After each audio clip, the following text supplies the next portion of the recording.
This is Oliver. In this video, we are going to cover advanced conversion optimization tactics like exit pops, hover bars, countdown timers, all the fancy stuff you see on the internet out there, and exactly how you can leverage it to your business. Now, keep in mind, by now, what you should have already have is your funnel set up.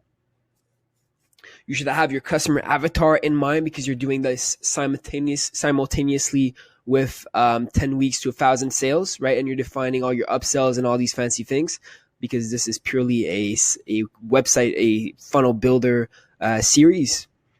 So you have this all set up, right? You've created your sales pages modeling something that someone who's already having success, right? So for example, like Rudy, depending on your supplement business, supplement industry, you're modeling after that, right? If you're doing an ebook, you're doing expert secrets, you're doing what the best people are doing. If you're doing supplements, there's Organifi.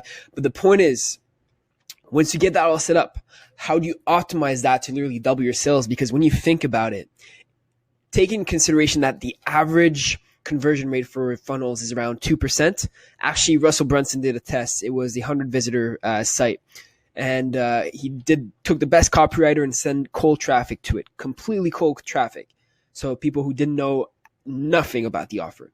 And that it was around like a 1-2% conversion rate. So like 1 person bought from the 100 people who came to the website. But imagine if you added scarcity and were able to double that to maybe 5%. That's literally, when you think about it, twice as many customers, twice as much revenue, and twice as much profit for your business for the same amount of work just by setting it up one time, right? So that's pretty crazy when you think about it. So I'm going to show you exactly how you can do that. And it comes down pretty simple. We're going to set up the exit pops. So like, let's say I'm trying to exit, boom, wait, try it free for 7 days. We are going to cover the hover bar, as you can see here below, which is pretty simple, as well as the countdown timer, which is pretty integral to the hover bar and the exit pop-up. So basically 2 of them. And in the next video, we're actually going to cover how you can structure this entire offer to make it congruent on your landing page. Because it's one thing to model what other people are doing. It's one thing to identify your customer avatar. But how exactly do you lay it out on your website to optimize for conversions? I'm going to see you right here. So basically, edit the page. Now, again, I've already set it up, but I'm going to set it again, right? So number 1, pop-up. We're going to do the exit pop-up. Show pop-up. Boom. So the way you edit it is pretty simple. You go over here to pop-up, show pop-up, and then over here you can edit it just as you were editing the page. So make sure that you have the same font, the same look and feel to it, the same button creation, right? That everything looks very congruent, like we're about to mention in the next video. But the point is, congruence is key. And then from there, what you want to do is edit pop-up settings and then show when users try to exit. Modal width is not that significant, right? And then from there, I mean, you could pad it a bit, bottom, top, left, right, if you think that is significant to the specific exit pop-up. And then from there, it's basically done. Over here, you could literally send traffic to another offer, right? So a 7-day free trial one where they pay nothing up front or $1 up front and then pay after 7 days, payment plan, right? So you can do this on the checkout page. Or what you can do is on the lead magnet page, you could set something up like this saying, in case people just leave and don't want to give their email, wait, you don't have to put in your email.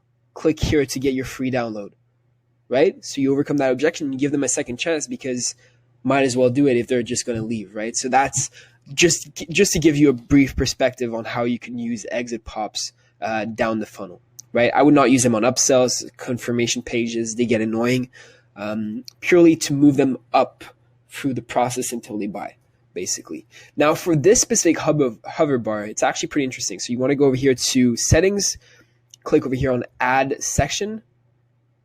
I would select full width, drop,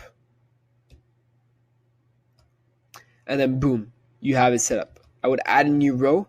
I would make it a 3-column row. Oh, it didn't add. Okay, weird. 3-column row. Boom. And then basically from there, I would make it tighter depending on how lean you want it to be. So if this does not get in the way anymore, I would do it like this. Boom. I would make it as tight as possible, right? Because you don't want it to be in their face. You just want it to be nice and snuggle. I don't know why I said that.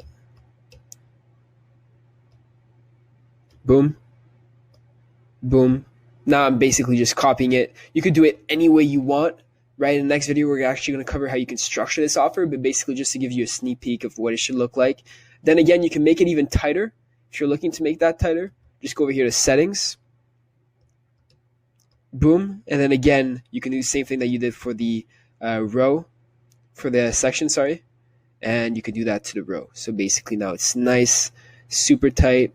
Maybe a little less tight, I would do it, but just for the purposes to show you. Then settings over here, you want to make that background white, right? So as you've been doing so far, you would go over here to white, boom. And then again, I would go over here to settings. I would do stickiness. So this is how you do the hover bar. Sticky, stickiness, stick to top on scroll or stick to bottom on load.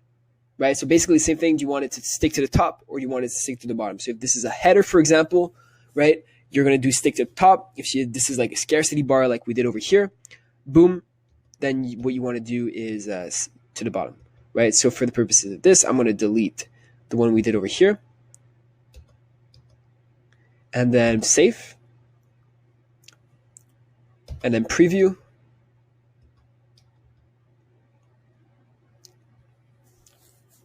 Warning, the inner circle is limited to 12 people. And then boom, if we scroll down, there is our fancy hover bar. How nice does this look? Then I would just put this down a little lower. So the way you would do that is just come over here to settings and then just give it maybe a little bump.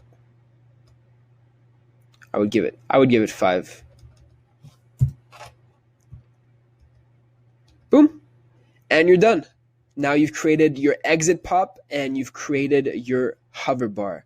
The way you do the countdown timer, lastly, just give you a brief overview as you click on settings.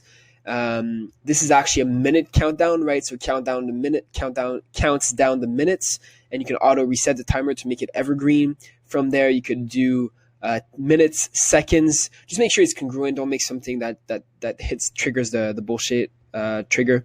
And then from there, then you should be good to go. Keep in mind, you can create this anywhere you want. I created on the top, but it's automatically going to go to the bottom, as you saw. So if I go up here, you see it's no longer on the top, and it went directly to the bottom, so it's going to take care of that for you. So it doesn't really matter where you create it. I just, for convenience purposes, just make it on top. And then from there, this is how you do it.